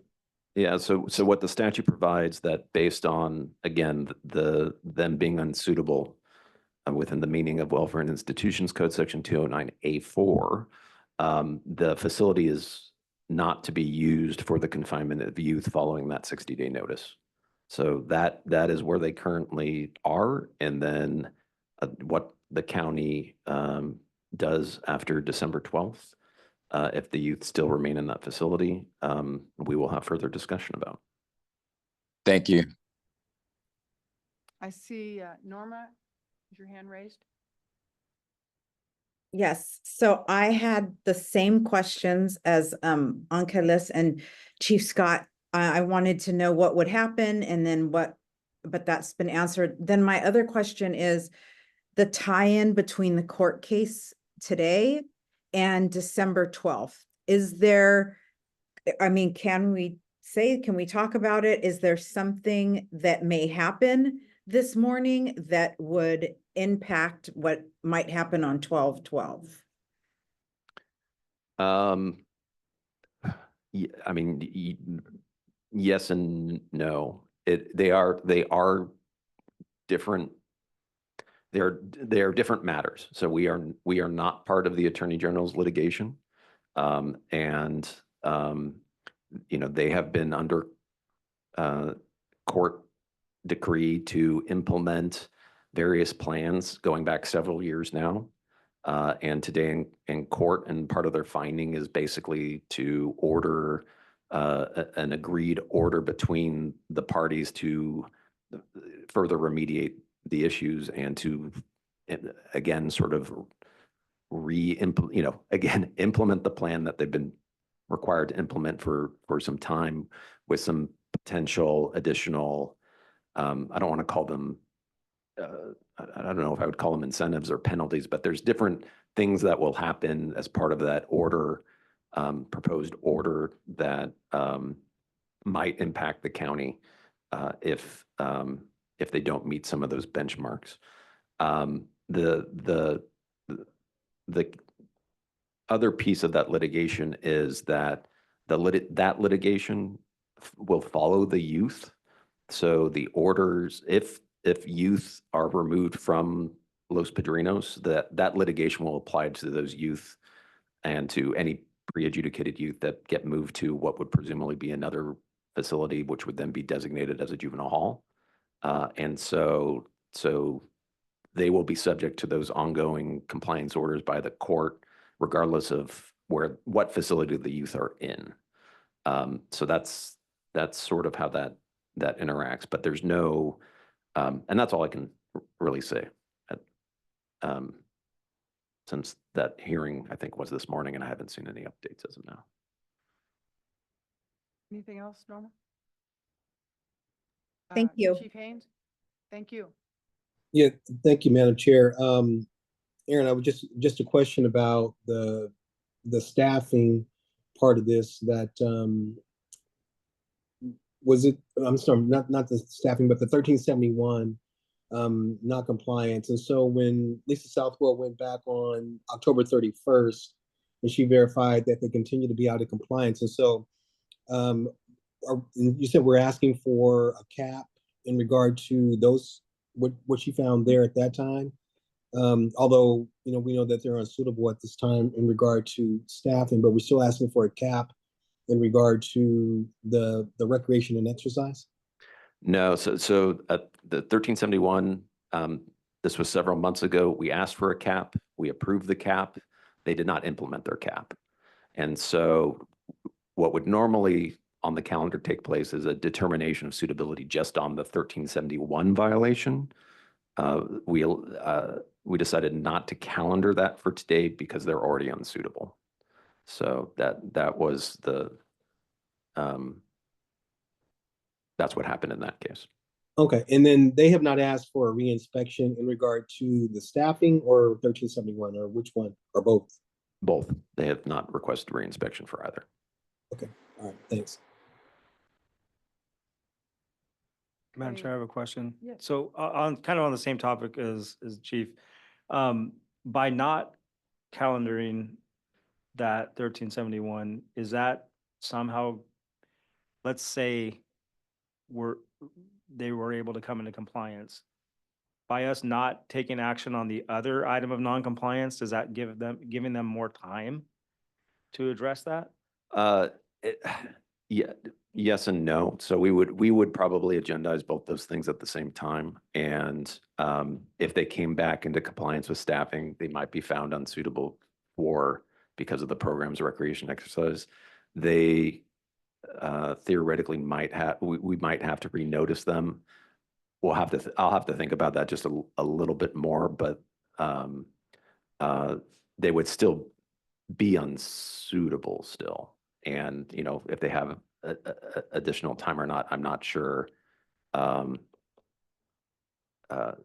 It's possible. I mean, what you're suggesting is possible. Thank you. Any other questions or comments from the board?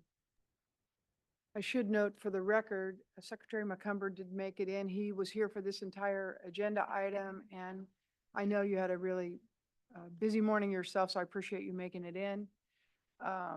Adam, to the public comment. I had another, I'm Yeah. sorry. Sure, go ahead. I understand that we don't have like clear answers as to what exactly happens or, what authority we have to act and in what way exactly post December 12th. And that's incredibly unsettling to me when I just see this as such a blatant disregard by LA County probation. Can we hold an emergency meeting on December 12th and ask that, I understand we can't order that the probation chief attend, but ask that he attend and face the board and I don't know. I'm just kind of at a loss as to how we have gotten here. And the idea of December 12th coming and going without any word or sense of accountability by that department is incredibly troubling to me and really should be concerning to this body. And so I don't know if I can make a motion to calendar an emergency board meeting that day or what procedurally how we do that, but I'd like to do that if that's possible at this time. Well, your remarks, I mean, everybody on this board is concerned about December 12th and what will occur after December 12th. We have puzzled through that. We will continue to puzzle through that with our council and the administrators from the governor's office that work with us on this issue does not have clear and concise roadmap at this point. So it is a concern. It is also a time when LA County, should they not comport with the directive, that they would be in a highly vulnerable setting. And certainly we could demand the chief come in, and he may or may not do that. I'm uncertain, what we gain from that emergency meeting. They're well aware of what we're doing, and I think we have to play this out. But I would lean on council for some opinions on this issue. I mean, I'm not sure calling the chief in on December 12th does anything unless there was unless the board, the board or the BSCC has deemed the facility unsuitable. There isn't any further action the board can take. There is a question as to what other things the board might do to enforce the unsuitability. And that is a conversation for a different time, I think. But, just to have a board meeting just for the chief to, or the department to come in and, they can certainly share their plans, I guess, if they plan to move the youth or not. I don't know if LA, the department is in the public comment queue. They want to sort of explain what their plan is. But, my sense and indication again is that they are not going to be able to remedy the items of noncompliance by December 12th. And so to what extent the board can or should take further action after that, that's up to the board. Understood. And Madam Chair, just in support of Angeles and what she's saying, I would leave my calendar open on December 12th and 13th if needed, if we do need to reconvene for any reason. I'd like to revisit your final comment, which is the board would reconvene and make recommendations on what to do should they not move out. Well, I think there's an open question of whether or not the board has any authority. I mean, the only additional potential authority that the board might have is to file a lawsuit. I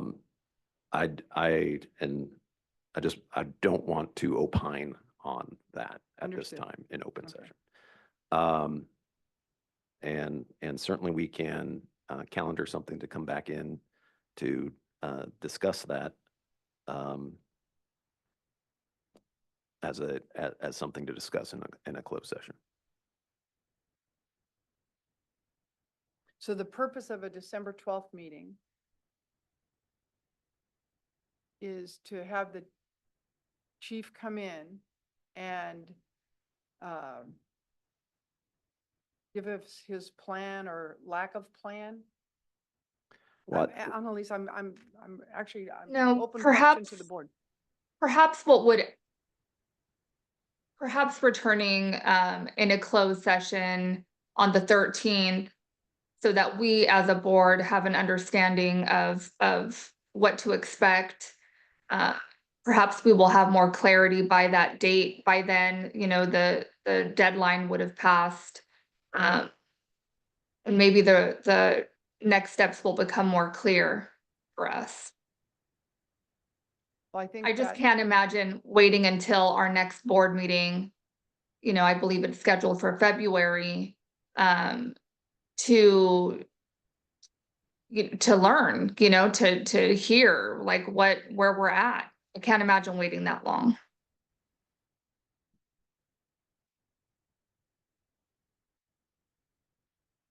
I don't necessarily disagree with anything that is being said or suggested here, but I want to do what is expedient and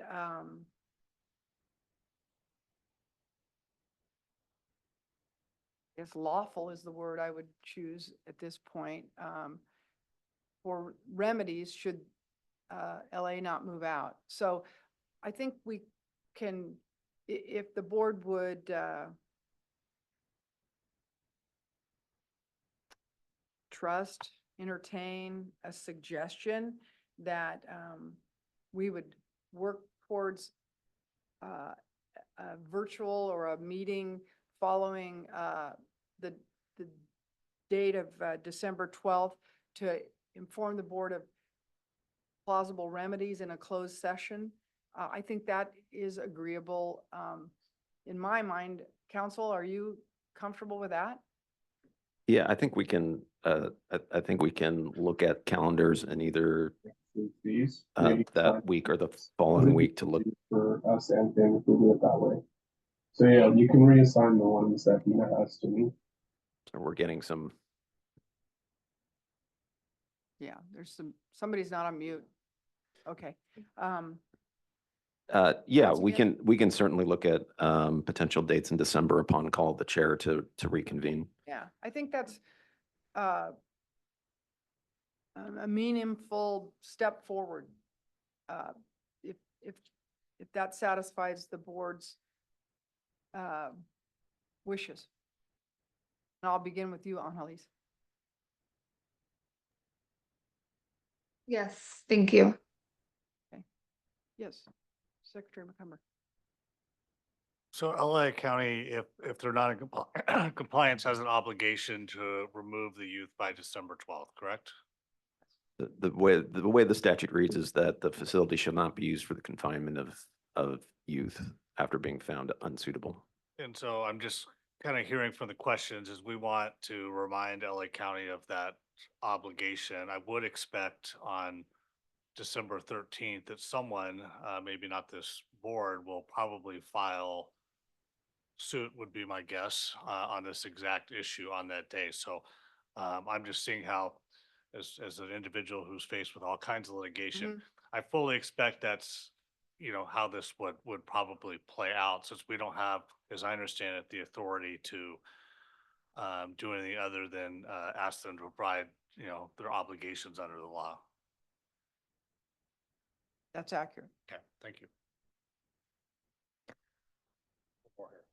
Quick question. Yes. Apologize. I'm new to this process and my question comes from that context, but has this situation ever arisen in the past, something like this, the unsuitability question and what happens after? Yes. And is there a precedent for that?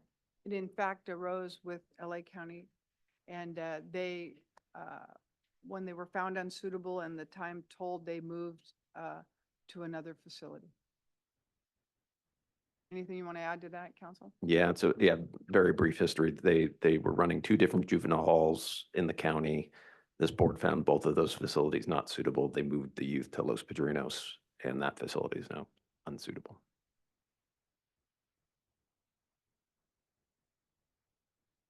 Okay.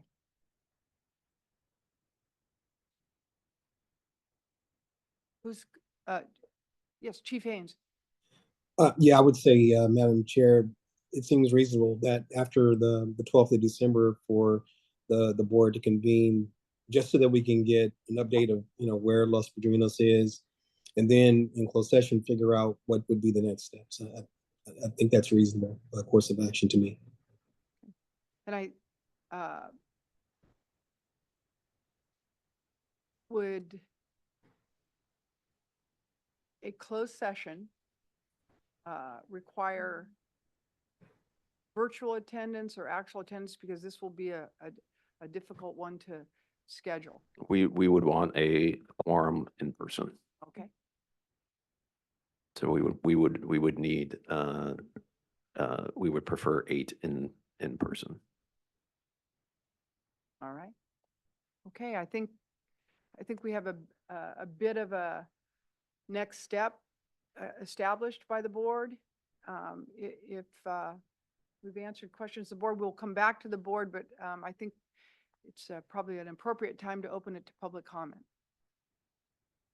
I have no raised hands at this moment. Members of the public, if you have any comments, please raise your hands now so I could call on you.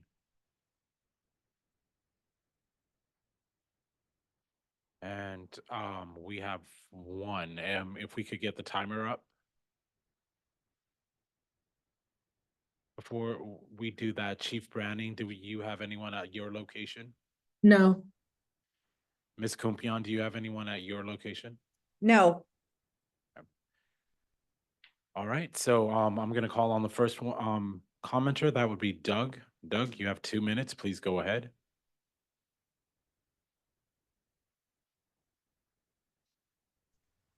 Okay, can you hear me now? Yes, please go Okay, ahead. thank you. Doug Major, I'm a certified correctional or health provider, and with experience at the Youth Authority doing research, being federal and state, currently working at volunteer at the Forensic Hospital at Tascadero State Hospital, as well as the San Luis Obispo County Jail. Excited about the warm handoff work that you're doing, about the possibilities for better outcomes. I don't know if you're aware that over 90% of the women that are incarcerated have a history of a brain injury. 70 to 80% of those adults and youth have a brain injury. And as a representative of the Neurooptometric Rehab Association, our Justice System Treatment Committee, a new international committee, just to let you know that there are ways now to accurately diagnose, and accurately treat those individuals with a brain injury. This affects behavioral outcomes as well as in-facility behaviors. I think we all know about the blue tent in football, right? In football, we all know now that, a Miami quarterback gets brain injured, goes in, they can make a quick diagnosis to see if that individual can continue to play. And if not, they have, in a month or so, they're usually rehabbed and able to come back. So for those who play in the game of life, we now have the tools. We now have the tools to correctly diagnose those individuals and do corrective treatment. Here in San Luis Obispo, we're trying to do a program where those individuals with brain injuries will go into a halfway house and get specific brain-based treatments that will help their ability to be dysregulated. As a result, all of the other behavioral health outcomes will be better. Would hope you would consider this, and I'd be happy to share further information. Thank you much for your work and your time. Thank you.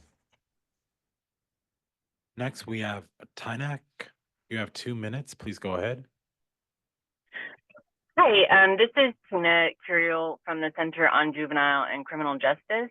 I just had a question in regards to the Fresno non-compliance and them not having submitted a cap.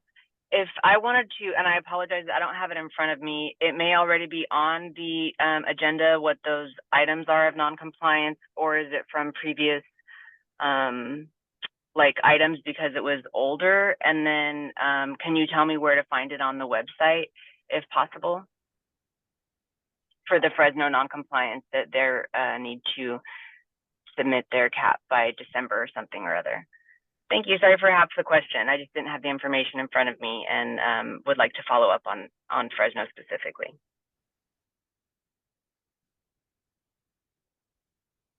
And there are no more public commenters on Zoom. Anyone in Sacramento? And we do not have anyone. That's it for public comment.